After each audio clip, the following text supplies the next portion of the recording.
Hello everyone, if you're trying to play Hytale and you keep getting this problem, a critical error occurred, unable to load DLL Noesis or one of its dependencies, then you have come to the right place because in this video I'm going to show you how easy it is to fix this annoying problem on Hytale easily. So this problem occurs when you're missing any of the Visual C++ softwares.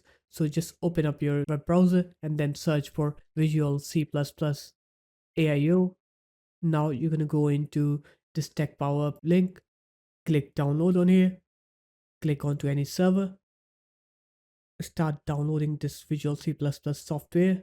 And once all of those files are done downloading, what you're going to do is you're going to install them by just extracting them out once and then opening up this install all.bat file.